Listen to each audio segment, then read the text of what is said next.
নমস্কার বন্ধুরা, সন্ধ্যা রান্নাবাটির আরও একটা নতুন রেসিপিতে আপনাদের সবাইকে স্বাগত জানাই। আজকে বানাবো স্পেশাল খিচুড়ি। যে কোনো পূজা অনুষ্ঠান কিংবা যে কোনো দিন আপনি বানাবেন, দিনটা পুরো জমে যাবে। আর আজ আমি পরিবেশন করব কলা পাতায়। চলুন তবে দেখে নেওয়া যাক আজকের রেসিপিটা। এখানে আমি 1 বাটি ডাল প্রথমে গ্যাসে সিম আঁচে ভেজে নেব। এটা একদম সিম আঁচেই ভাজতে হবে। 8 থেকে 10 মিনিট নেড়ে নেড়ে কন্টিনিউয়াসলি নেড়ে নেড়ে ডালটাকে ভাজতে হবে। আমি বাটি করে ডালটা মেপে নিয়েছি যাতে চালটা নিতেও আমার সুবিধা হয়। দেখুন 7 থেকে 8 মিনিট কিন্তু আমি এটা ভেজে নিয়েছি। ডালটা কিন্তু খুব সুন্দর ভাজা হয়েছে, কিন্তু পুড়ে যায়নি। এটা এবার নামিয়ে আমি ঠান্ডা করে নেব। এবারে ওই কড়াইতেই আমি একটা ভাজা মশলা তৈরি করে নেব। তার জন্যে 1 চা চামচ দিয়ে দিলাম গোটা ধনে, 1 চা চামচ গোটা জিরে, 1টা তেজপাতা আর সঙ্গে দেব গোটা গরম মশলা, 2টো এলাচ, 1টা দারচিনি আর 4টে দিয়েছি লবঙ্গ। আর দেব 1টা শুকনো লঙ্কা। দিয়ে নেড়ে চেড়ে এটাকেও আমি সিম আঁচেই ভেজে নেব, যেন পুড়ে না যায়, ঠিক সেভাবে ভেজে এটাকে গুঁড়ো করে নেব। একটা পাত্রে নিয়ে নেব যে বাটিতে আমি ডাল মেপে নিয়েছিলাম, সেই বাটিরই 1.5 বাটি পরিমাণ গোবিন্দভোগ চাল। আমি ওই বাটির 1 বাটি ডাল নিয়েছিলাম, সেই রেশোতে 1.5 বাটি চাল নিয়ে নিলাম। চালটা খুব ভালো করে ডলে ডলে ধুয়ে নেব 1 থেকে 2 বার। জল পাল্টে চালটাকে 2 বার ধুয়ে নিয়ে আবারও একটু জল দিয়ে আধ ঘন্টার জন্য রেস্টে রেখে দেব। এদিকে ভাজা ডালটাও কিন্তু একেবারেই ঠান্ডা হয়ে গেছে। আর এই ডালটাকে 4 থেকে 5 বার ডলে ডলে ধুয়ে নিতে হবে, যাতে ডালে থাকা সব পাউডারটাই ধুয়ে বেরিয়ে যায়। ডালটা আমি খুব ভালো করে ধুয়ে নিয়েছি। আর এদিকে একটা পাত্রে আমি জল বসিয়ে দিয়েছিলাম, মানে যে হাঁড়িতে আমি রান্না করব, সঙ্গে সঙ্গে ডালটা দিয়ে দিলাম। গোবিন্দভোগ চাল দিয়ে খিচুড়ি বানালে অবশ্যই ডালটা একটু সিদ্ধ করে নিয়ে তারপরে চালটা ব্যবহার করতে হবে। আর দিয়ে দিলাম 2 চামচ পরিমাণ লবণ, দিয়ে আবারও একটু নেড়ে চেড়ে দিলাম। দিয়ে এবার এটাকে ফুটতে দেব। দেখুন ফুটে উঠেছে আর ওপরে কেমন ফেনা ফেনা হয়ে উঠেছে। এটাকে অবশ্যই তুলে ফেলে দিতে হবে। এটা থেকে অনেকটা কেমিক্যালস বেরিয়ে যায়, আর এটা ফেলে দিলে স্বাদটাও খুব ভালো আসে। দিলাম 1 চামচ পরিমাণ তেল আর 4টে কাঁচা লঙ্কা, দিয়ে এটাকে ফুটতে দিলাম। কড়াইতে তেল গরম করে নিয়ে একটা আলু কেটে রেখেছিলাম। আলুটা মিনিট খানেক ভালো মতন করে ভেজে নেওয়ার পর একটা গাজরও কেটে রেখেছিলাম, গাজরটাও দিয়ে দুটোকেই একসাথে ভেজে তুলে নিলাম। ওই তেলেই একটা ফুলকপি কেটে রেখেছিলাম, সেই ফুলকপিটাও ভেজে নেব। তবে ফুলকপিতে অল্প একটু লবণ দিয়ে ভেজে নেব।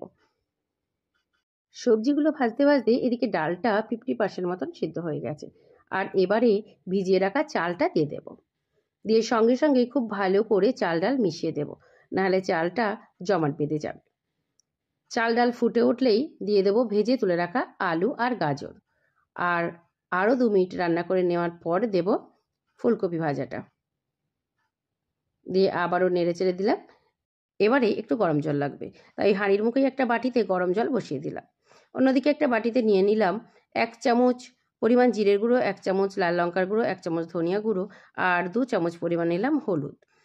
তাতে অল্প একটু গরম জল দিয়ে 10 মিনিটের জন্য এটাকে ভিজিয়ে রেখে দেব। সবজি ভেজে নেওয়া তেলের মধ্যেই 1 টেবিল চামচ পরিমাণ গাওয়া ঘি দিয়ে তাতে ফোড়নে দিয়ে দেব ছোট ছোট 4 টুকরো তেজপাতা আর 3টে শুকনো লঙ্কা, সঙ্গে 1 চামচ পরিমাণ 5 ফোড়ন। তারপরে দিয়ে দেব 1 মুঠো পরিমাণ কাঁচা নারকেল টুকরো টুকরো করে কেটে নিয়েছিলাম সেটা। একটু ভেজে নিয়ে দিলাম 4টে কাঁচা লঙ্কা আর একটা টমেটো। টমেটোটা একটু ভাজা ভাজা করে নেওয়ার পরে দেব 1 চামচ পরিমাণ আদা বাটা। আদা আর টমেটো মশলার সাথে খুব ভালো করে এবার ভাজতে হবে। একটু ভাজা হলে দেব 1 মুঠো করে কাজু, কিশমিশ আর চীনাবাদাম, দিয়ে আবারও একটু নেড়ে চেড়ে ভাজতে দেব। এগুলোকে খুব ভালো করে ভাজতে হবে। আর এই ভাজার পাকেই দিয়ে দিলাম 2 চামচ পরিমাণ চিনি, দিয়ে আবার একটু নেড়ে চেড়ে নিয়ে ভিজিয়ে রাখা মশলাটা দিয়ে দেব। এভাবে যদি 10 মিনিট আগে মশলা এভাবে ভিজিয়ে রাখেন, তাহলে বাটা মশলার স্বাদটা কিন্তু পাওয়া যায়। মশলাটা বেশ ভালো করে নেড়ে চেড়ে মিশিয়ে নিয়ে দিয়ে দিলাম 1/2 কাপ পরিমাণ কাঁচা মটরশুঁটি আর দেব মশলার পরিমাণ লবণ, দিয়ে নেড়ে চেড়ে ততক্ষণ কষাতে থাকবো যতক্ষণ না মশলা থেকে তেলটা ছেড়ে আসছে। মশলা কষাতে কষাতে যখন ঠিক এরকম তেল ছেড়ে আসবে, তখন দিয়ে দিতে হবে অল্প পরিমাণ জল, কিংবা পাশে থাকা গরম খিচুড়ি থেকে একটু তুলে দিতে হবে। দিয়ে মশলার সাথে একটু মিশিয়ে নিয়ে সব মশলাটাই আবার হাঁড়ির খিচুড়িতে দিয়ে খুব ভালো করে মিশিয়ে নেব। নেড়ে চেড়ে খুব ভালো করে মশলার সাথে খিচুড়িটাকে মিশিয়ে দিতে হবে।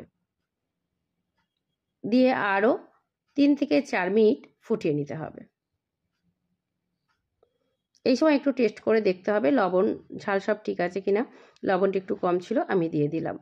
আর নামানোর আগে দেব আরও কিছুটা ঘি আর যে ভাজা মশলাটা করে রেখেছিলাম সেই মশলাটা দিয়ে নেড়ে চেড়ে আরও 1 মিনিট মতন আমি ফুটিয়ে নেব। দেখুন খিচুড়িটা আমার পুরোপুরি কমপ্লিট হয়ে গেছে। এবারে গ্যাস অফ করে দিলাম আর ওপর থেকে অল্প একটু ঘি আর সামান্য মশলা দিয়ে 10 মিনিটের জন্য আমি চাপা দিয়ে দিলাম। 10 মিনিট পরেই দেখুন গরম গরম খিচুড়ি কিন্তু একেবারে রেডি। এবারে পরিবেশনের পালা। আজকের রেসিপি আপনার কাছে কেমন লাগলো তা কমেন্ট করে অবশ্যই জানাবেন। ভালো লাগলে লাইক করতে ভুলবেন না। আর শেয়ার করতে পারেন আপনাদের ফ্রেন্ডস এবং ফ্যামিলির সাথে। আর এই রকমই নতুন নতুন রেসিপি পাওয়ার জন্য বেল আইকন সহ চ্যানেলটা সাবস্ক্রাইব করে আমার সঙ্গে থাকার অনুরোধ রইল। ভালো থাকবেন, সুস্থ থাকবেন। আবার কথা হবে অন্য কোনো দিন অন্য কোনো নতুন রেসিপির সাথে। ধন্যবাদ।